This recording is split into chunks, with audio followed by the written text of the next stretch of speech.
Pues buenas tardes a todos y vamos a tener una nueva charla, reflexión sobre la familia cristiana.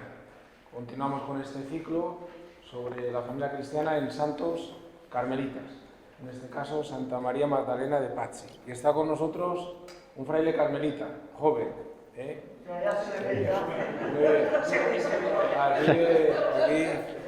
los viejos nos alegramos. Por eso. Está Fray Luca Cerneri. Él ahora nos dirá si quiere también presentarse. Y nada más, le cedo la palabra. Adelante. Muy contento de que estés con nosotros. Pues muy bien, yo también. Pues gracias a todos. Hay que saludar a los que están conectados. ¿Hay gente en directo? Después se grabará. Vale. Se está grabando. Vale. Pues buenas tardes a todos. Gracias al Padre Salvador y a la comunidad por haberme invitado y a compartir esta reflexión con vosotros sobre María Magdalena de Pazzi, que es una gran amiga mía, de verdad. Tengo dos amigos grandes, que son Juan de la Cruz y María Magdalena de Pazzi. Así que es una alegría cuando puedo hablar de ella, claramente. Si os parece, pues empezamos con una oración. En el nombre del Padre, y del Hijo, y del Espíritu Santo. Amén. Padre nuestro que estás en el cielo, santificado sea tu nombre, venga a nosotros tu reino, hágase tu voluntad en la tierra como en el cielo. Danos hoy nuestro pan de cada día, perdona nuestras ofensas, como también nosotros perdonamos a los que nos ofenden. No nos dejes caer en la tentación y líbranos del mal. Ven Espíritu Santo, que venga la unión del Padre, el beneplácito del Hijo. Tú, Espíritu de la verdad, eres el premio de los santos, el refrigerio de las almas, la luz en las tinieblas, la riqueza de los pobres, el tesoro de los amantes, la hartura de los hambrientos, el consuelo de los peregrinos. Eres, por fin, aquel en el que se contienen todos los tesoros.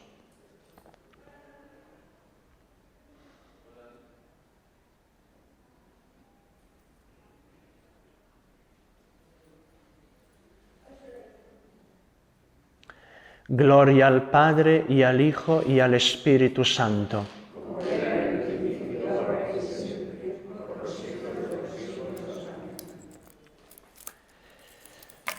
De antemano os pido perdón si mi español no será lo más correcto. Soy italiano de origen, así.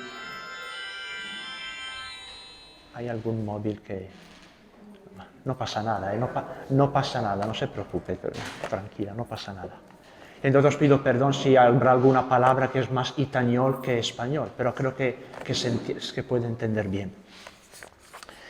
He estructurado por así decirlo, esta charla en 5 puntos, donde el primero, muy resumidamente, dar algunos datos biográficos sobre la santa de la que vamos a hablar, de su familia, y de cómo ella vivió en su familia y de cómo le marcó la familia para ser lo que es una santa carmelita, una de las grandes místicas del siglo XVI italiano.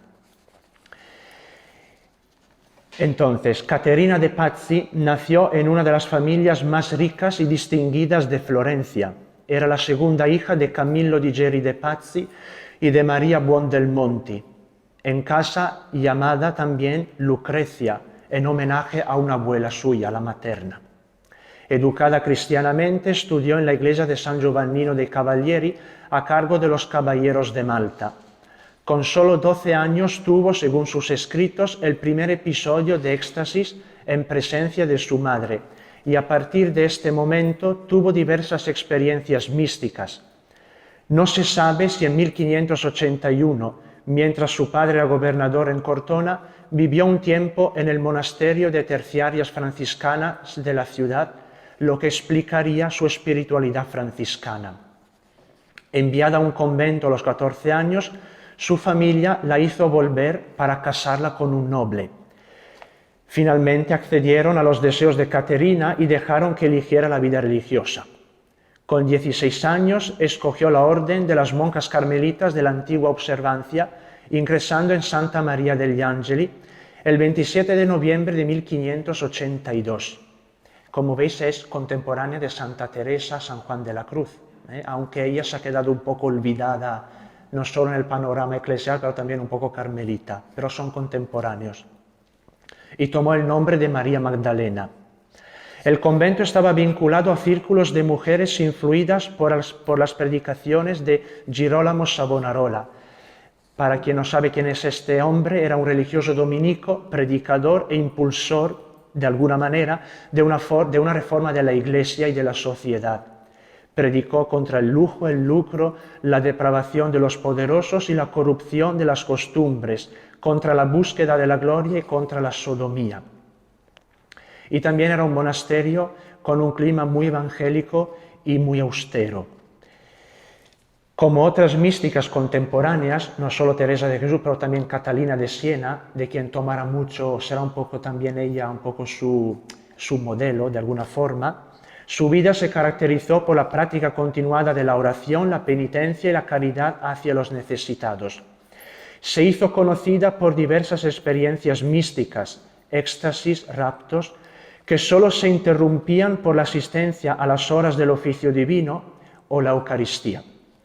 Estas experiencias eran recogidas por las monjas que transcribieron las palabras que Magdalena dictaba cuando era transportada en estados alterados de conciencia. La obra escrita por la santa revela un estilo de viva oralidad y vigor. Se encargó de acoger a las jóvenes que iban a la hospedería y entre 1589 y 1607 formó a las novicias. Fue su priora del monasterio y en 1604 enfermó, muriendo 3 años más tarde, el 25 de mayo de 1607. También es el día que celebramos su fiesta litúrgica, el 25 de mayo. Bueno, esto para que tengáis un poco una visión de quién era esta persona. Segundo punto, la familia de Pazzi. La familia de María Magdalena era originaria de Fiesole, sus antepasados, otra ciudad cerca de Florencia, donde muchos años antes fue obispo otro carmelita, Andrés Corsini. Y originariamente eran comerciantes, una familia de ricos comerciantes. Después la familia se traslada a Florencia porque ahí es un poco el núcleo del Renacimiento, de la cultura, de la economía. Era una familia bastante poderosa de Florencia. El padre, Camillo de Pazzi, se le conoció como un hombre bueno y sobre todo disfrutaba de la confianza de la familia Medici de Florencia, que dominaban la ciudad en aquel tiempo.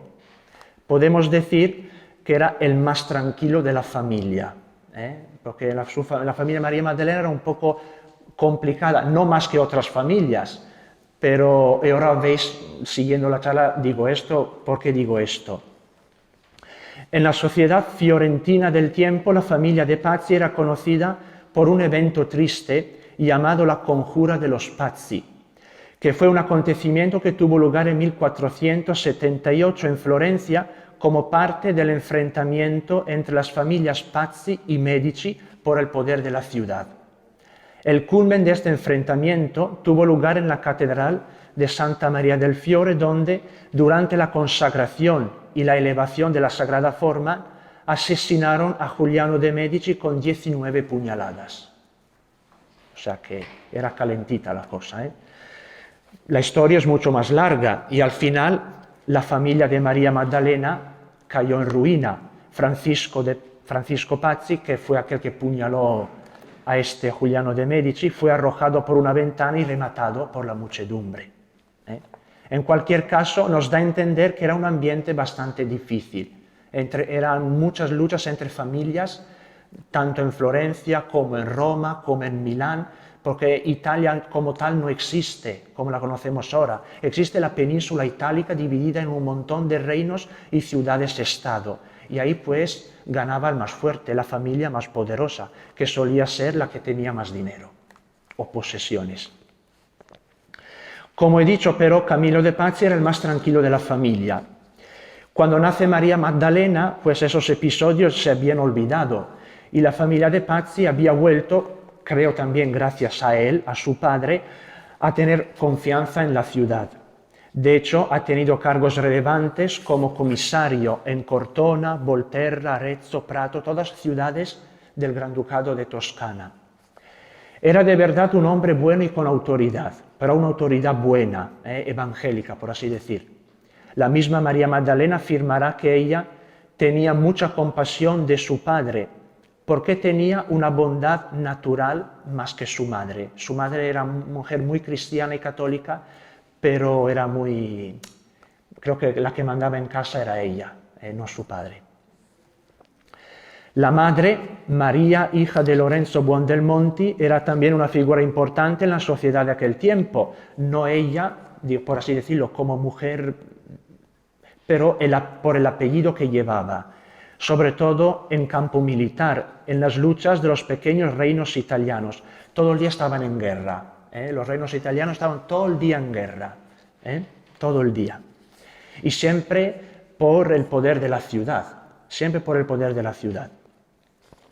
Muchos testimonios nos hablan de este matrimonio como personas católicas y con temor de Dios, se confesaban y comunicaban con bastante frecuencia. Educaban cristianamente a los hijos, enseñándoles las cosas de la doctrina cristiana. Solían visitar iglesias y hablaban con gusto de las cosas de Dios. El sacramento de la reconciliación lo recibían en el colegio de los jesuitas de Florencia, hacia los cuales la familia Pazzi sentía simpatía. Y los jesuitas, que son listos, pues cuidaban de ellos también espiritualmente. Por esta razón, entendemos cómo en la doctrina de la santa prevalecen mucho los elementos ignacianos y de la espiritualidad de los jesuitas, porque sus directores espirituales desde niña han sido pues jesuitas, pues entonces se entiende. Y dice, ¿y por qué los frailes carmelitas calzados no eran directores espirituales? Pues ella probablemente ingresó en el monasterio de carmelitas porque podía recibir la comunión todos los días, que no era muy frecuente en aquel entonces. Esto creo que es el motivo más relevante, creo. Camillo y María tuvieron 4 hijos, Geri, Caterina, Alamanno y Braccio. De los 4, Braccio murió muy joven. Alamanno también murió joven como capitán de las milicias de Toscana en el año 1587. Geri fue el único que sobrevivió. Nació en 1561 y murió en 1618. Se casó y llevó adelante la herencia del padre y de la familia. De su matrimonio nacieron 4 hijos, 3 mujeres y un varón. Una de ellas fue novicia de María Magdalena en el monasterio carmelita. La santa mantuvo siempre una relación muy buena con su hermano y lo atestiguan las cartas que se dirigían y que se conservan todavía. Esto un poco su padre y su madre, que sobre todo quien le marcó fue su madre. Caterina de Pazzi, la única hija fue precisamente Caterina o María Magdalena de Carmelita. Esta santa creció en un ambiente pijo, noble y católico, por supuesto, porque no había otra cosa. Creció en una familia rica, educada. Además, desde niña, el Señor la había adornado de cualidades peculiares, un carácter cálido, sensible, una capacidad de adaptación, de ser afable y sonriente con todo el mundo. El ambiente señorial y refinado de Casa Pazzi la educó al gusto por lo bello, la precisión, la elegancia, la desenvoltura en las relaciones personales, todas cualidades que si bien vienen del mundo, y del mundo pijo al cual ella pertenecía por apellido, ella supo reconducir hacia Dios en la vocación a la que ya Él la estaba llamando. Y esto se verá en el monasterio, cómo vive en el monasterio. Y estas cualidades aprendidas en la familia, pues las sabe, no las rechaza, sino que las hace propia y las reconduce, según los designios de Dios. Ella tenía también un gusto por las cosas de Dios, ayudada sobre todo por la madre, que con mucha frecuencia recibía la Eucaristía y conversaba con su hermana Margarita, la tía de María Magdalena, sobre las cosas de Dios. Sabemos que la pequeña Caterina, cuando escuchaba a su madre y a su tía hablar de Dios, se escondía para escuchar la conversación, convencida de que su madre, después de haber comulgado, sabía de Jesús.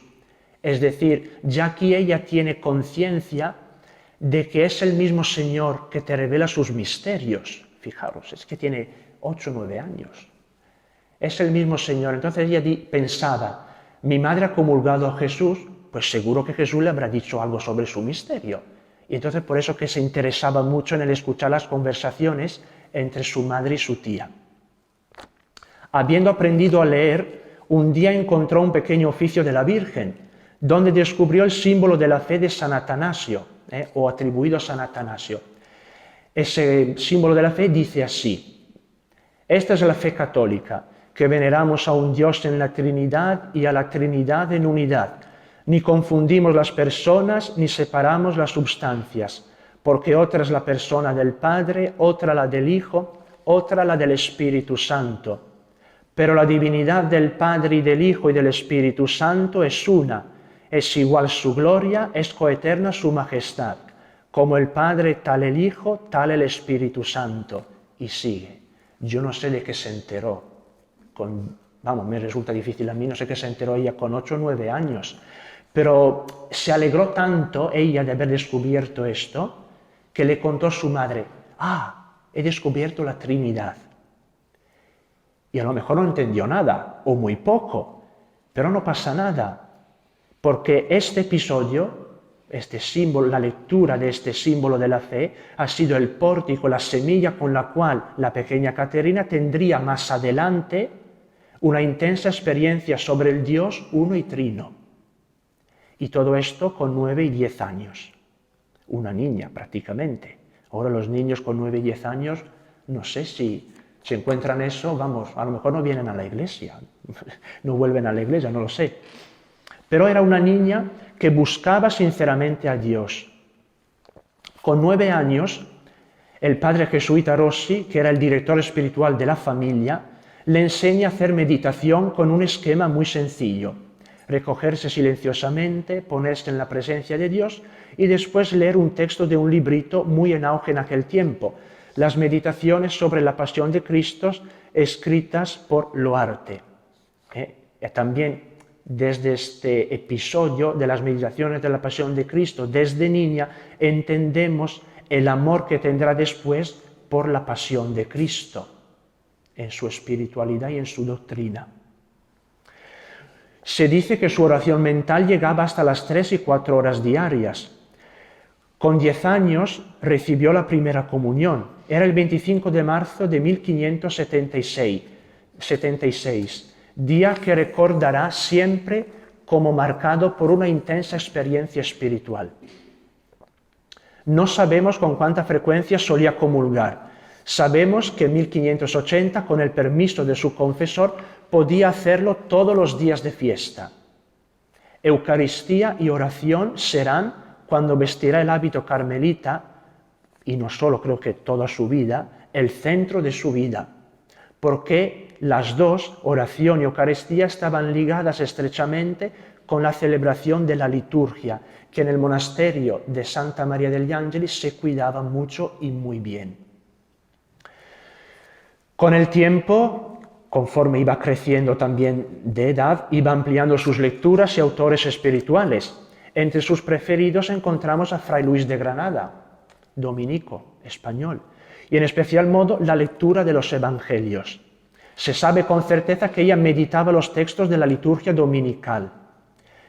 Para ella era un ejercicio duro, le costaba porque eran en latín.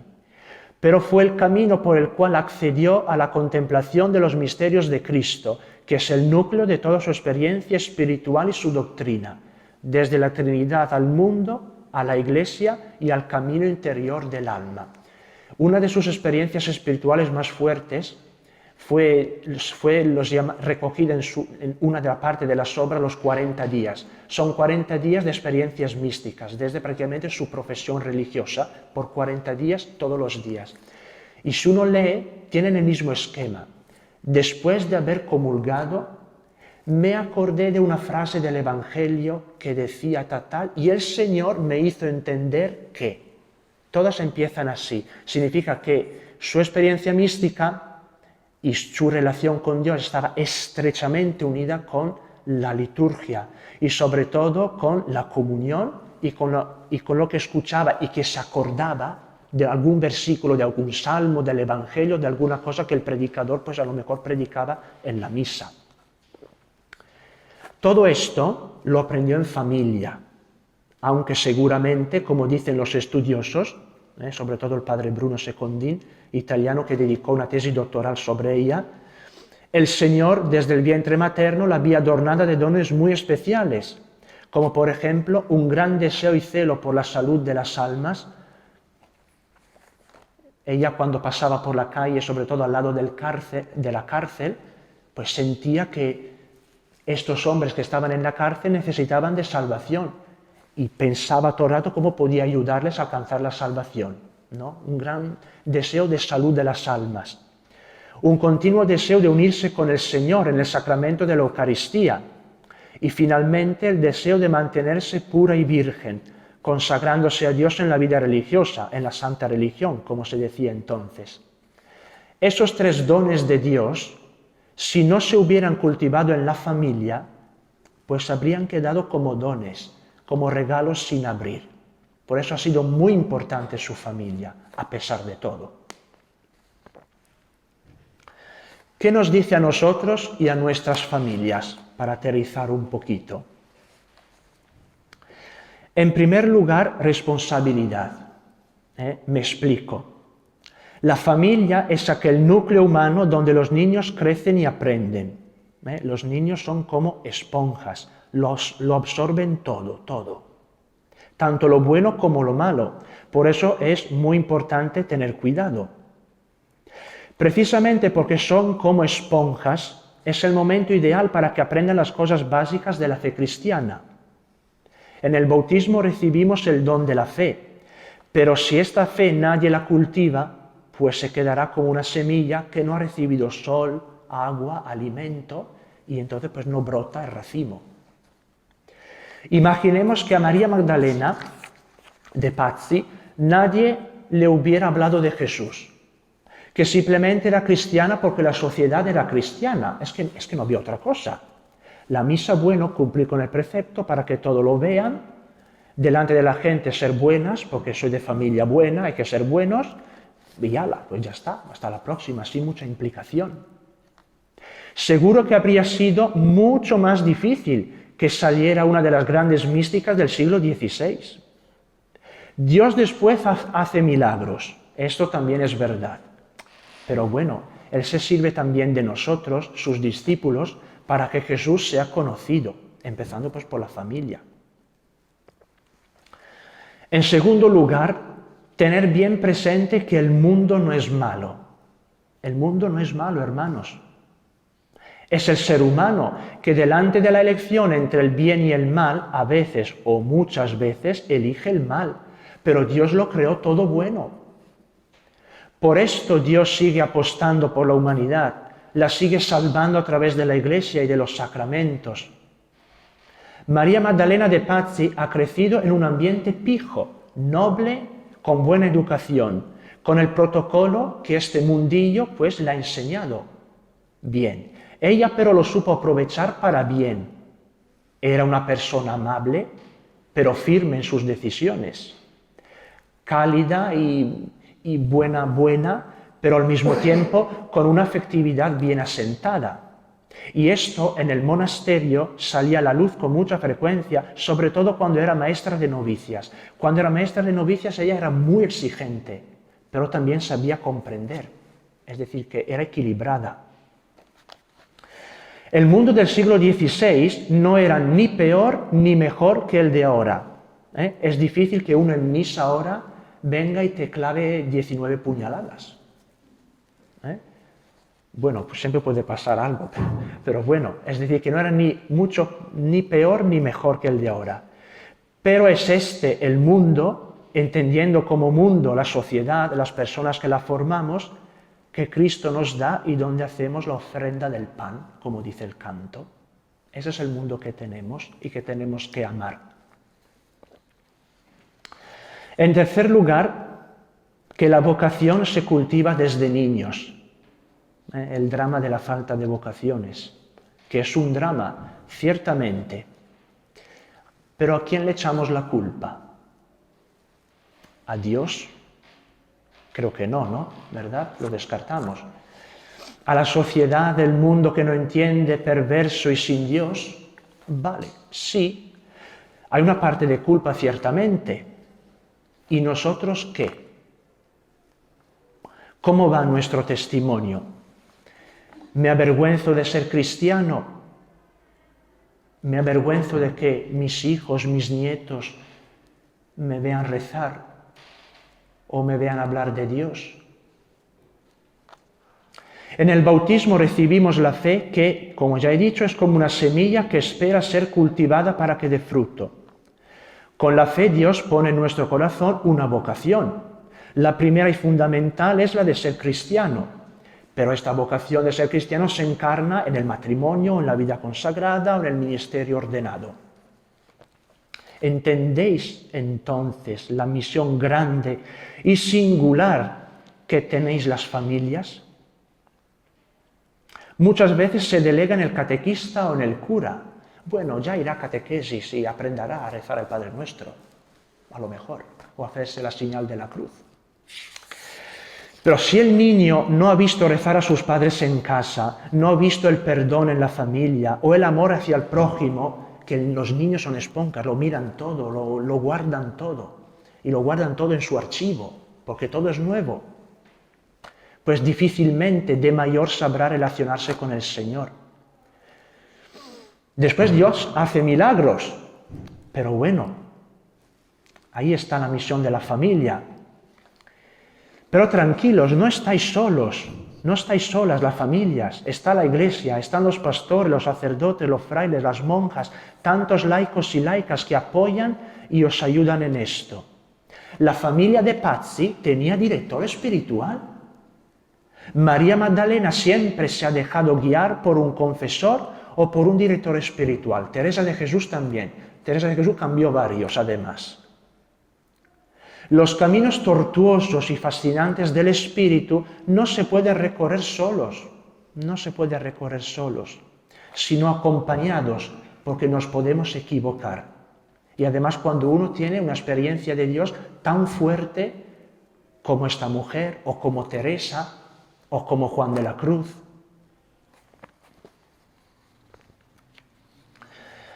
En cuarto lugar, los hijos pertenecen a Dios.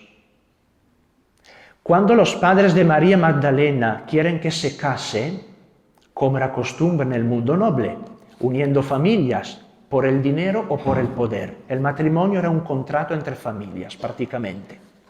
Ella manifestó el deseo de consagrarse al Señor. Esta decisión causó enfrentamiento y oposición en la familia. No entendían cómo una mujer guapa, educada, estupenda, podía esconderse en un monasterio.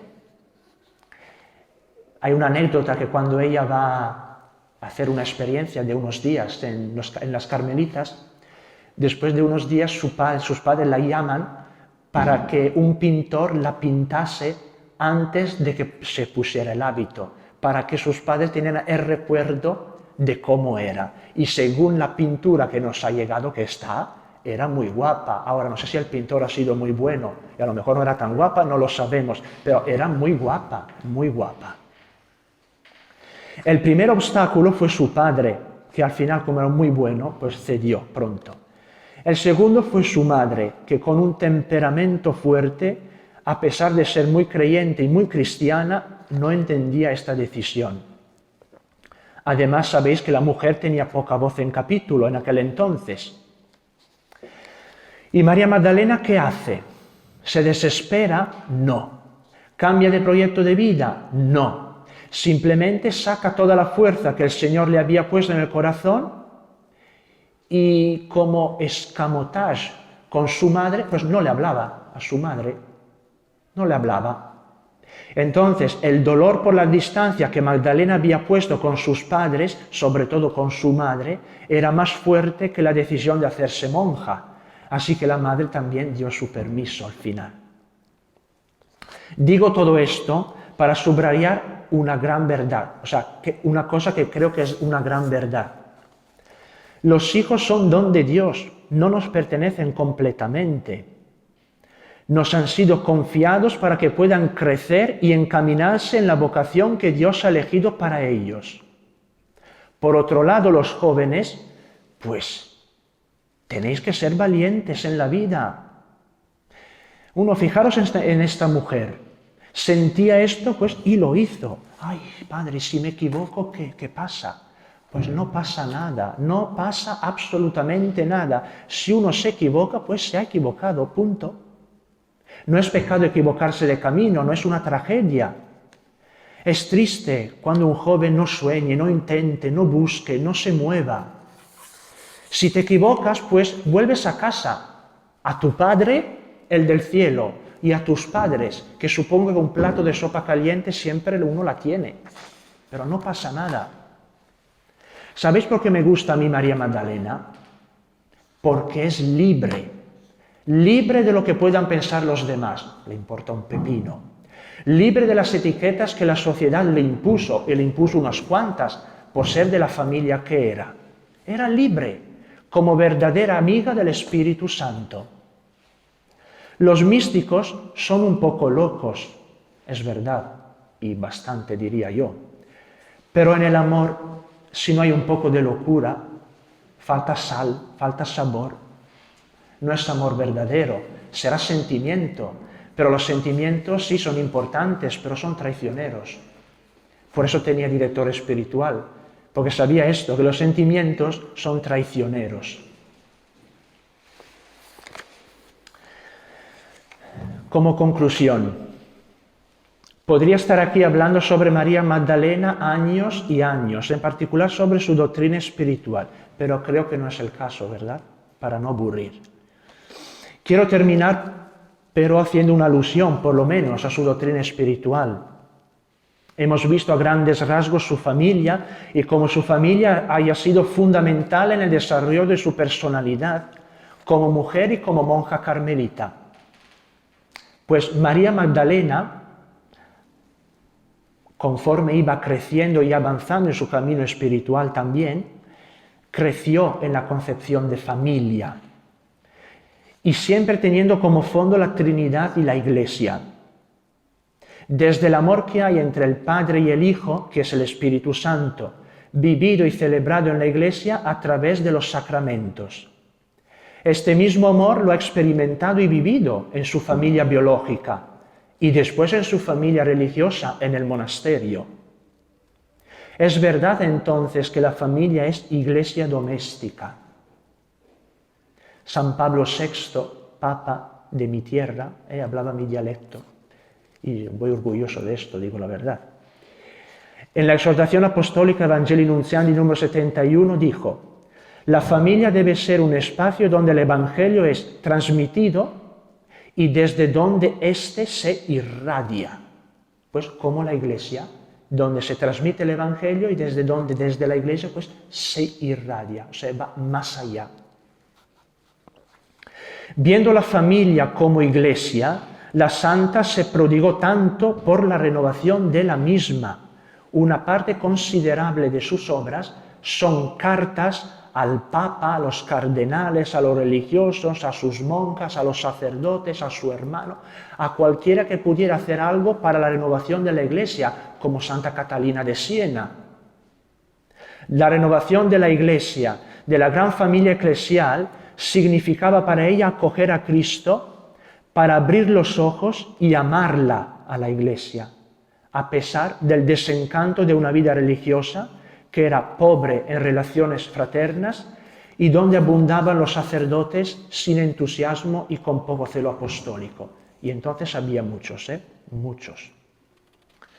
Amar a Cristo y a su Iglesia, pese a la mediocridad. Ella decía la maldita tibieza, una palabra muy fuerte. La maldita tibieza de muchos bautizados y de muchos Cristos, como llamaban los sacerdotes. Pues esta tibieza fue para ella infierno y paraíso juntos. Sufría muchísimo por esto, espiritualmente. La renovación de la Iglesia, según ella, vendrá por la humildad. Pues esto. No sé si tenéis alguna pregunta o alguna aclaración o alguna curiosidad que os pueda pues, contestar. O sea, María Magdalena es mucho más que esto. Es que encontrar algo en su familia que era muy peculiar, que se fuera de referencia para nuestras familias hoy, pues no ha sido fácil, ¿eh? O sea que a mí me ha gustado preparar la charla, pero no ha sido fácil, porque uno dice, bueno, su doctrina espiritual uno la tiene más o menos, pero sobre su familia, pero sin duda le marcó muchísimo, sin duda. Lo que aprendió desde niña, pues lo ha ido pues llevando toda su vida, sobre todo la Eucaristía y la oración, y la dirección espiritual, esas tres cosas, toda su vida.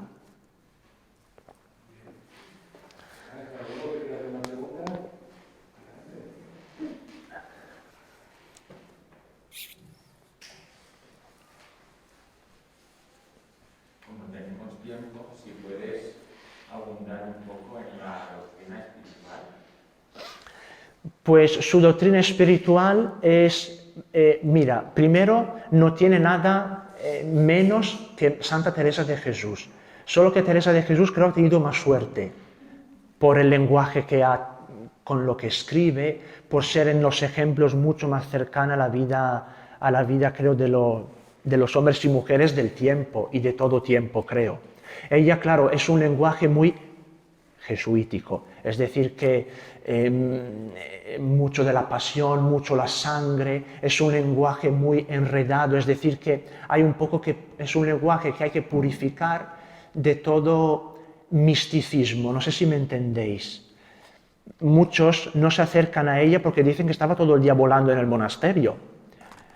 Pero es que no es así. O sea, a lo mejor sí volaba, pero da igual. No es esto lo más importante, no es esto, ¿no? Es lo que hay detrás, ¿no? Entonces, como hacemos interpretación, exégesis de la Biblia, que muchas veces no, de la Sagrada Escritura hay pasajes que no se entienden, que hay que entender el contexto donde se han escrito, el contexto histórico, literario, no sé qué, pues hay que hacer lo mismo un poco con ella.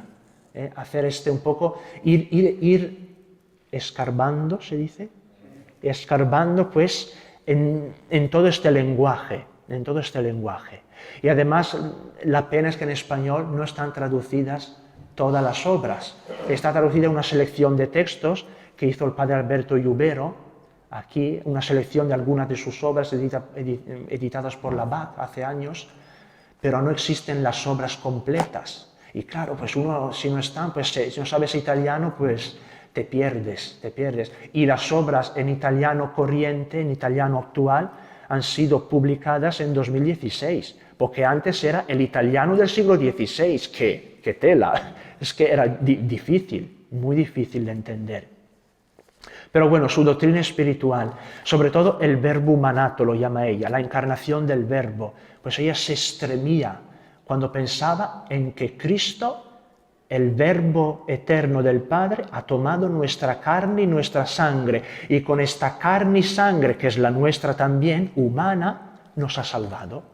Entonces de ahí desarrolla todo el tema de la pasión de Cristo, de cómo la sangre de Cristo salva las almas, de los efectos que tiene sobre las almas la sangre de Cristo, por ejemplo. Después otro de su aspecto de su doctrina espiritual, por ejemplo, la vivencia de la Eucaristía y de la palabra de Dios. Ella intentaba, por lo menos en cada misa o cuando rezaba el oficio, que se guardase algo, una frase, alguna cosa, porque desde ahí le venían pues las experiencias místicas, o sea, la experiencia de Dios.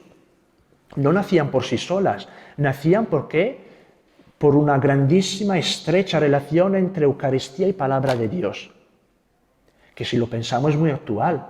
Es lo que el Concilio Vaticano II nos ha vuelto a insistir, ¿no? Que la misa no es solo liturgia eucarística, sino que es liturgia de la palabra. Y no hay una sin la otra, por ejemplo. Después la renovación de la Iglesia. De verdad, sentí una gran pasión por la renovación de la Iglesia. Y después, una parte muy interesante de su vida es cuando empiezan a venir las dificultades espirituales, las noches oscuras, o el lago de los leones, como lo llama ella, el lago de los leones. Pues ha tenido una purificación espiritual, porque aunque pocos hablen de esto, pues ha tenido que pasar por la purificación. Claro, hay una parte de sus obras donde empieza a describir los pecados de todas las monjas. Claro, pues si el Señor le hace ver que no es porque tenga ella experiencia mística sea la más elegida. Claro, entonces se siente mal y lo pasa fatal cuando llega hasta el punto casi de suicidarse, de quitarse, o sea, se siente tan arrebatada por el amor de Dios. Después, al mismo tiempo, se siente tan pequeña, tan inmerecida, no, si se dice inmerecida, sí, no sé. O sea que se siente que no se merece este amor, o sea, se siente un gusanito, que claro que se vuelve casi, no digo loca, pero que la descoloca completamente, sobre todo cuando se encuentra consigo misma. O sea, descubre que no es perfecta, que Dios no la ha elegido, no tiene esas experiencias porque ella es perfecta, simplemente por puro amor. Y no hay que buscarlas, porque estas son experiencias que Dios da gratuitamente a quien le da la gana. Por ejemplo. Sí. Sí. No sé, he contestado más o menos, sí. Has hablado mucho de la familia, Sí. y yo estoy de acuerdo en parte. Sí. Pero de la familia actual no has hablado de las redes sociales, de internet, de los móviles, de cómo todo eso está influyendo más que la familia, creo yo. Sí. Ahí yo tengo Sí. mi preocupación. Por lo menos. Y es justo tenerla. Creo yo que es justo tenerla. No he tratado el tema porque simplemente el tiempo no había estos problemas, digamos, no había teléfonos móviles, pero seguramente sí es un problema. O sea, es un problema. O sea que muchos niños ya, vamos, tú ves los niños, o por ejemplo, llora el niño, se desespera, pues ¿qué hace? Pues el móvil, para que se entretenga. Y estás todo el día ahí, ¿no? Pues claro, esto es un problema. Y esto, claro, es la familia primero, que tiene que educarles en eso.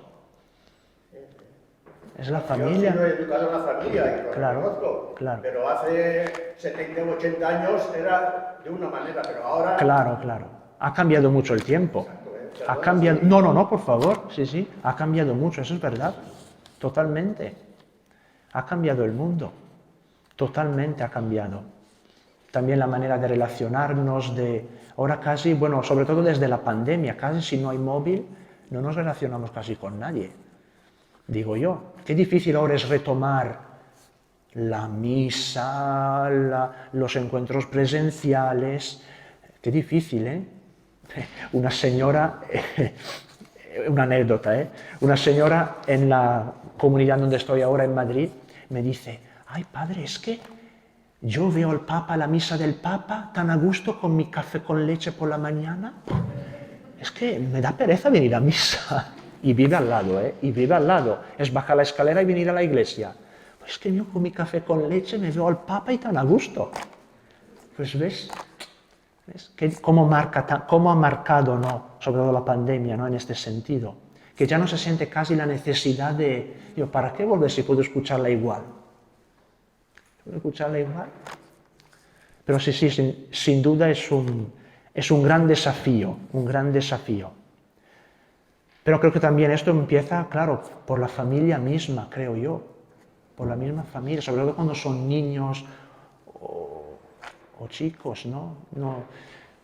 Que no estén tan pendientes en todo esto. Aunque en la escuela lo haces todo ahora con el ordenador, ¿no? Ahora no sé cómo hacen clase ahora los chavales de 6, 10 años hasta que van a la universidad, pero supongo que el ordenador habrá entrado a todo trapo también,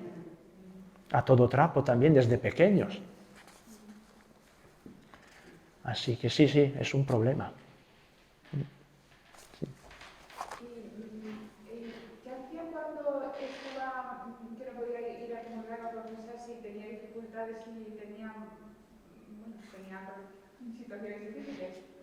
¿Qué hacía? ¿Qué hacía la santa? Porque es que no podía, era cada domingo, cada... Claro, es que no era frecuente comulgar todos los días. Antes no era muy frecuente. Se comulgaba pues a lo mejor en fiestas, solemnidades, o no era frecuente comulgar como hacemos ahora todos los días. Pues, y ella pues se dejaba guiar por el director espiritual. No creo que se desesperaba, porque yo creo que no es de ella. No es de ella. Bueno, a lo mejor deseaba unirse, eso sí es verdad, unirse con Jesús en la Eucaristía, esto sí, pero o sea, con toda esta vida espiritual intensa que tenía desde niña, vamos, es que con 9 años te metes ahí 3 o 4 horas de meditación, vamos, que ahora uno diría, no es normal, no sé, pero, o sea, que eso es mucho tiempo, pero estaba guiada por su director espiritual.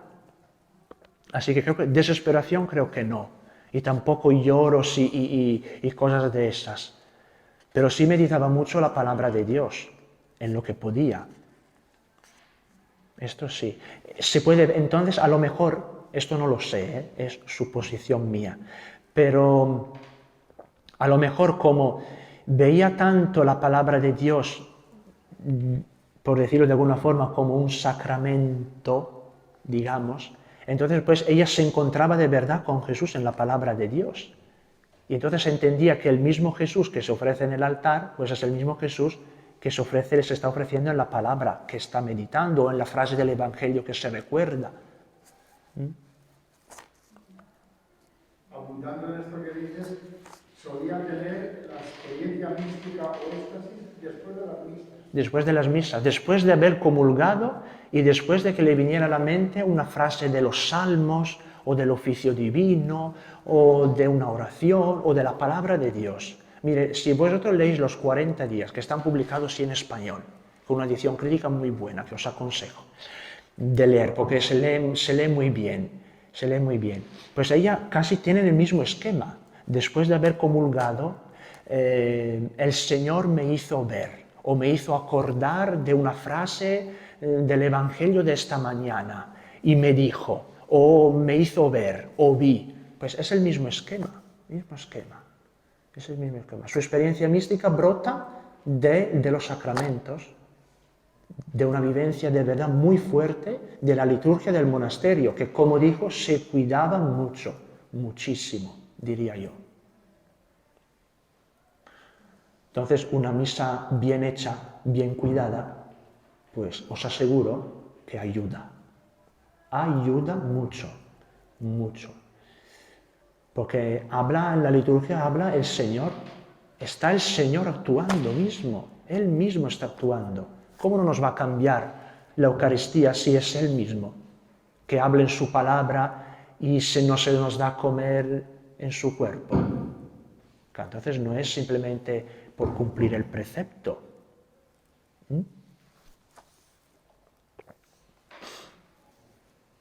También como algo curioso, sabes más de esto, Magdalena no escribió nada.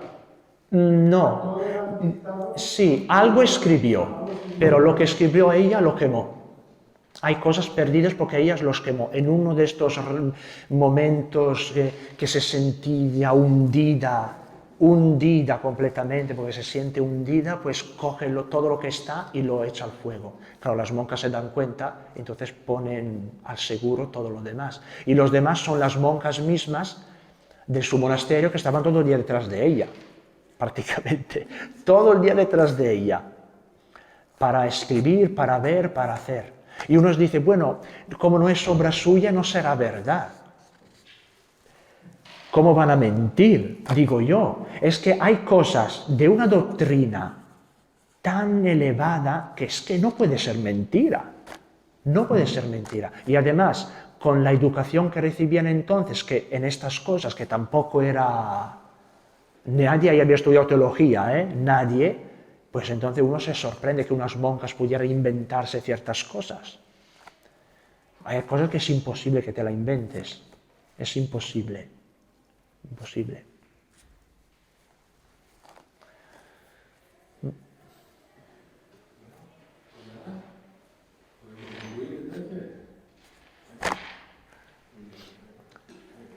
Pues muchísimas gracias por haberme escuchado. Gracias por haberme invitado.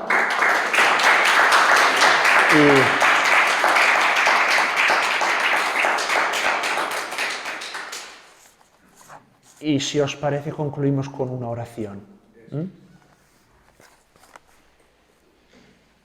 Damos gracias al Señor por este día, por todo lo que nos ha concedido.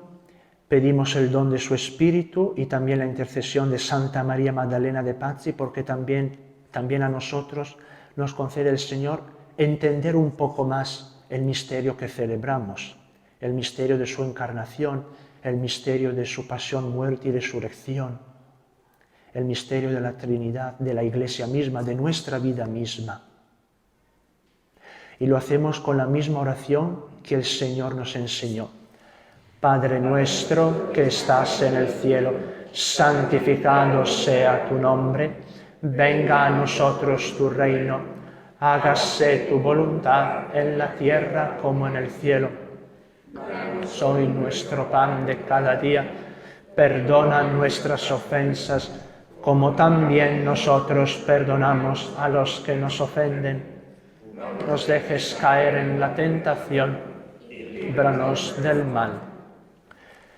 Señor Dios, tú que amas la virginidad, has enriquecido con dones celestiales a la Virgen Santa María Magdalena de Pazzi, cuyo corazón se abrasaba en tu amor. Concédenos imitar los ejemplos de su caridad y su pureza. Por Jesucristo nuestro Señor. Amén. El Señor esté con vosotros. Y la bendición de Dios Todopoderoso, Padre, Hijo y Espíritu Santo, descienda sobre vosotros. Amén. Y gracias, muchas gracias.